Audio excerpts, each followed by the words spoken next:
quote, "From the beginning of our history, the country has been afflicted with compromise. It is by compromise that human rights have been abandoned." End quote. This is a quote from Charles Sumner about yet another compromise around slavery. From the Constitutional Convention's Three-Fifths Compromise, to the Missouri Compromise, to the compromises of 1850, the human rights of the enslaved continued to be neglected. This is Henry Wilson and the Civil War.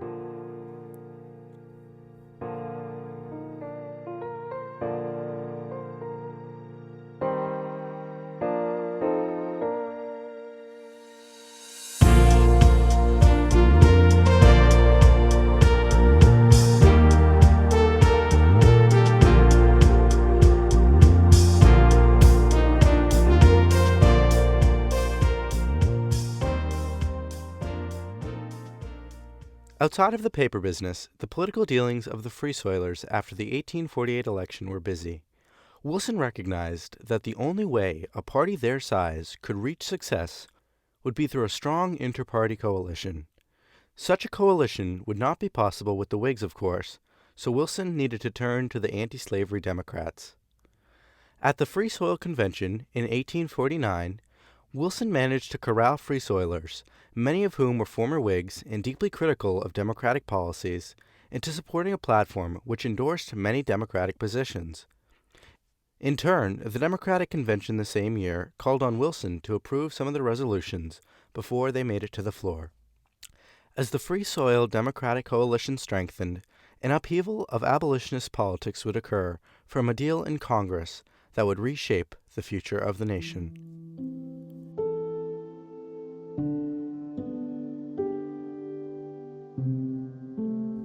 It was 1850, and the question of slavery's expansion had reached a peak. The North and South were impassioned, and factions on both sides threatened disunion.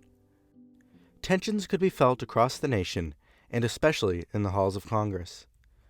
At the beginning of the 31st Congress, it took a record 63 ballots to elect a new speaker, and the question of slavery had grown from a chatter to a scream.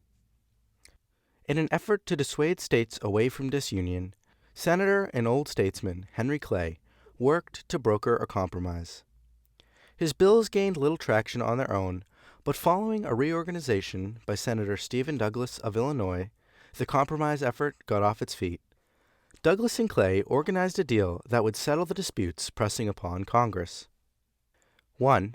In an act to appease the North, California, that was acquired from the Treaty of Guadalupe Hidalgo ending the Mexican War, would be a free state. 2.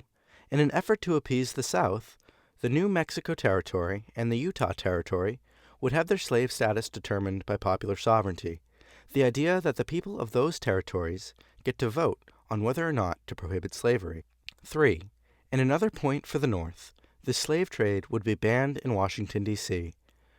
Northerners felt it embarrassing to have diplomats visit the capital and be shown men being auctioned off in the streets.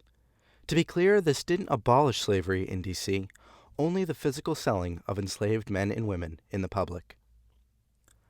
The fourth provision of the compromise is one which garnered the most outrage from the North, and that was the fugitive slave law, and also its required enforcement in northern states. The Fugitive Slave Law essentially required Northerners to turn over runaway slaves back to the South. In the years leading up to 1850, the fugitive slave laws had been dwindling in the North, and Southerners were growing discontent with its lack of enforcement. The fugitive slave provision of the compromise was to remedy that. These 4 acts, divided into 5 bills, were known as the Compromise of 1850. The compromise was a conservative approach to keeping the Union together. Abolitionists regarded the acts as an abhorrent failure, forcing the North to play directly into the hands of the South. On March 7, 1850, Massachusetts Senator and the man Wilson looked up to, Daniel Webster, rose from his desk in the Senate chamber and began to speak. "I wish today to speak not as a Massachusetts man, nor as a Northern man, but as an American." In his speech, Webster went on to endorse the Compromise of 1850 and attempt to rally the Union together. The 7th of March speech today is regarded as one of the greatest orations in Senate history. In Massachusetts, Henry Wilson and the growing anti-slavery population were appalled. On Boston Common the next day, Wilson essentially declared war on Webster. He vowed to destroy Webster's career and build a coalition to oust him from the Senate. Wilson's colleagues stood behind him in sentiment, but felt that a task so extreme was too daunting to achieve. Wilson knew how difficult it would be to build a coalition with the Democrats. One wrong move could finish him and any anti-slavery faction's chances at success. But fighting against the forces supporting the compromise was a risk he was willing to take. As Wilson got to work organizing meetings with Democrats to hammer out an agreement for a coalition, Charles Francis Adams began to forcibly fight his efforts. Adams and the other Free Soilers feared that Democrats, who nationally were beginning to align more with Southern interests, would jeopardize national anti-slavery goals. If a Democrat were to be elected as a senator, they would vote for Northern interests, or be caught up in party fervor and vote with the South. The Free Soilers split, with Wilson leading the pro-coalition faction and Adams the opposite. In one meeting, Wilson snapped at Adams and Samuel Palfrey, threatening to kick them both out of the party. Charles Sumner took no clear side, though he at first seemed hesitant to support the coalition. Stephen Phillips, a close ally of Adams, wanted to be nominated as the governor for the Free Soilers, and a Democratic coalition threatened his opportunity, furthering Adams' drive against a deal with Democrats. Wilson mobilized his friends and allies and recruited newspapers and other popular politicians to push for coalition. Wilson's political wit and his impressive maneuvering proved to be successful, with Democrats and Free Soilers striking up an agreement to coalesce. But there's a great story that in 1850, the three of them are all serving in the Massachusetts legislature. And one day they leave the State House on Beacon Hill, they walk down to Boston Common and take a stroll around the Common. And I think it's pretty much Henry Wilson who has the primary idea of a coalition between the Free Soil Party, which has just been organized, and the Democrats, and especially those Democrats like George Boutwell who are anti-slavery. This is Jeffrey Boutwell, a historian and biographer of George Boutwell. You'll hear his voice in this episode and throughout the next coming episodes, as he'll help guide us through this period of Henry Wilson's life and the Democratic Free Soil Coalition. Boutwell had become increasingly frustrated with the National Democratic Party, which is looking to push slavery into the Western territories, which is definitely controlled by the Southern White Democrat part of the party. And so Boutwell is, frustrated with the National Party stance on slavery, but he still is enough of a small D Democrat in favor of the working man and laborers that he's not yet ready to leave the party. So Wilson proposes a coalition that the Free Soilers and the Democrats can combine against the Whig Party and overturn, Whig dominance in Massachusetts politics. Well, the electoral system of Massachusetts is such that, the party that wins the governorship or Senate positions has to have a plurality or has to have a majority of the vote, not just a plurality. So as happened in the 1850 election, Democrats and the Free Soilers, they pool their votes.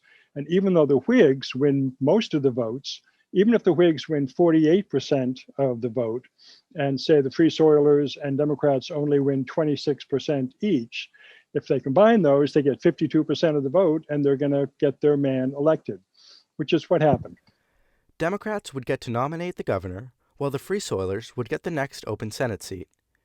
Adams was enraged as his social inferior succeeded.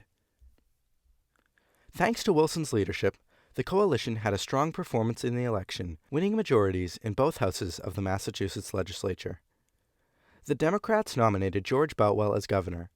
George Boutwell was a friend of Wilson who was central on the Democratic side in pushing for a coalition with the Free Soilers. The Free Soilers had been loyal in their part of the agreements, and all they could do now was wait to see if the Democrats would be equally as trustworthy.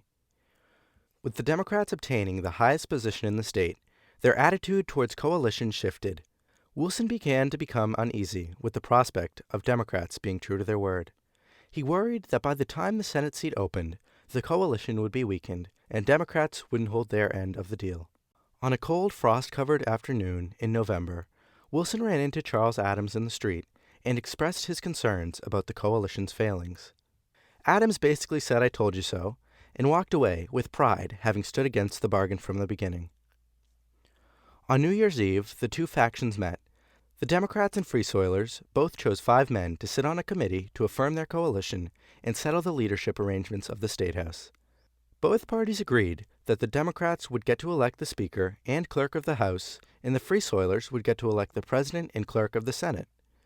The next day, Wilson and other Free Soilers worked to hammer out the other positions and ensure that both sides would be loyal to their agreements. The affirmation and successful political guarantees for the Free Soilers pleased Wilson and settled his nerves.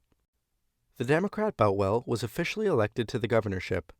Democrat Nathaniel Banks was elected as the Speaker, and Free Soiler Henry Wilson was elected as the President of the Senate. These 3 men, though from different parties, ushered in a new age for the Massachusetts State House, which was just years earlier dominated by Whigs and aristocrats, and was now dominated by working men who rose from poverty to political success. Wilson, I think, becomes president of the Massachusetts House, and Banks becomes, or Senate, and Banks becomes Speaker of the House. But essentially, it was that triumvirate of Wilson, Boutwell, and Banks that put together the coalition. Reading some of this material from around this time and the analysis from Wilson biographer Ernest Mackay, it seems like Banks and Boutwell viewed Wilson with some suspicion that their political ambitions kind of overrode their friendship. I've read the Mackay material. It's great stuff. I actually would modify that a little bit to say that all 3 of them were kind of playing their cards close to the vest. And yes, there was a connection between Banks and Boutwell for a time, but that didn't last.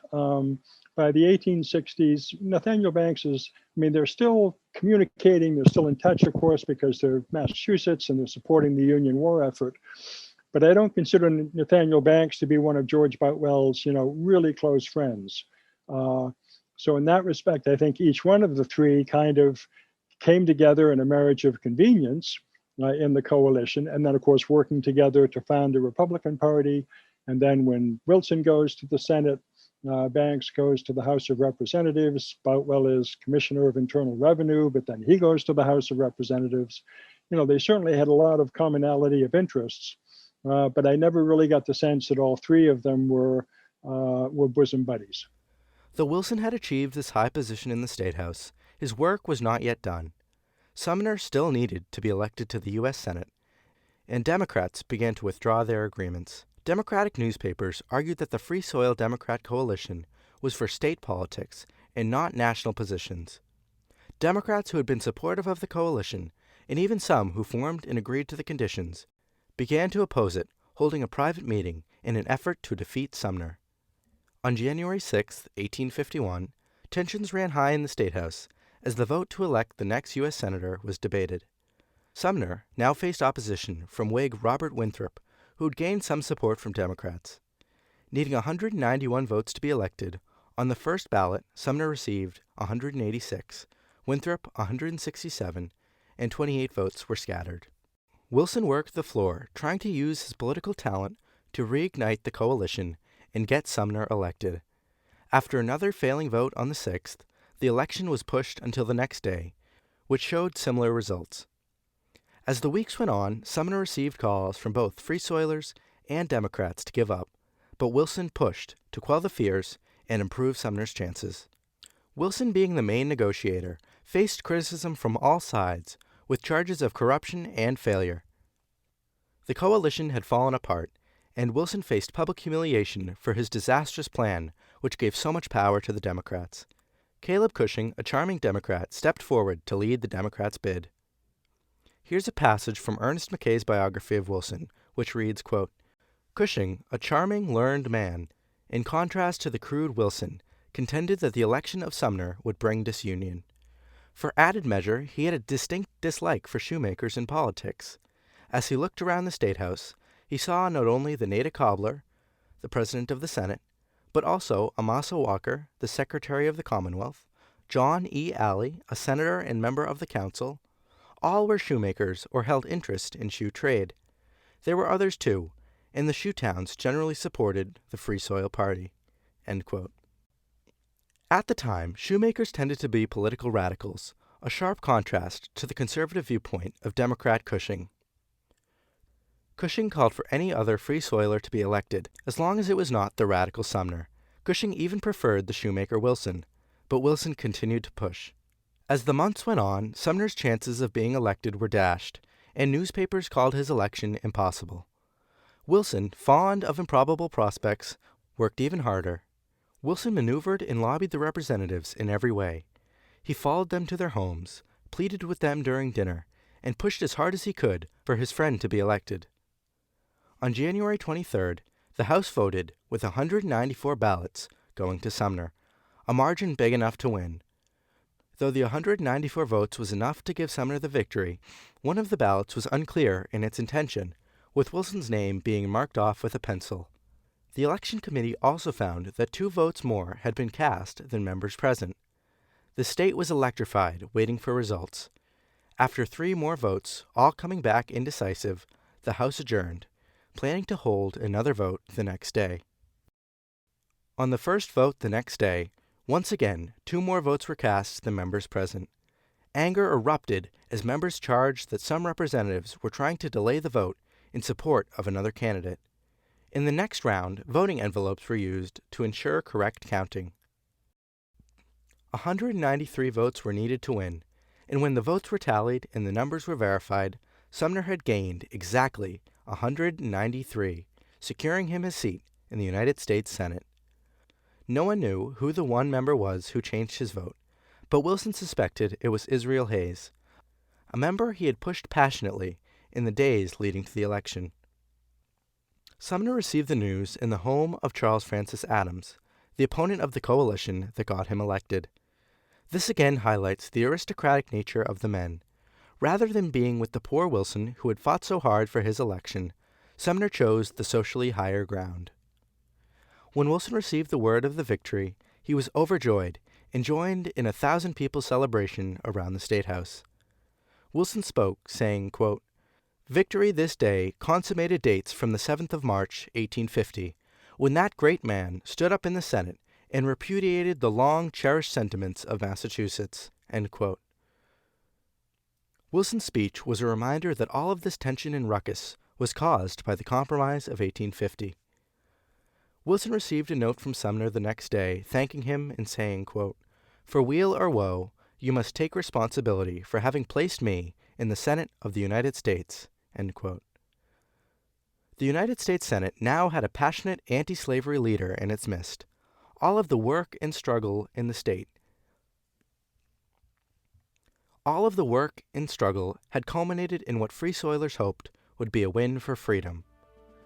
Henry Wilson, now the president of the Senate and the leader of the Free Soil Party, used his role to push for anti-slavery causes in the state and advance the goal of freedom for the nation.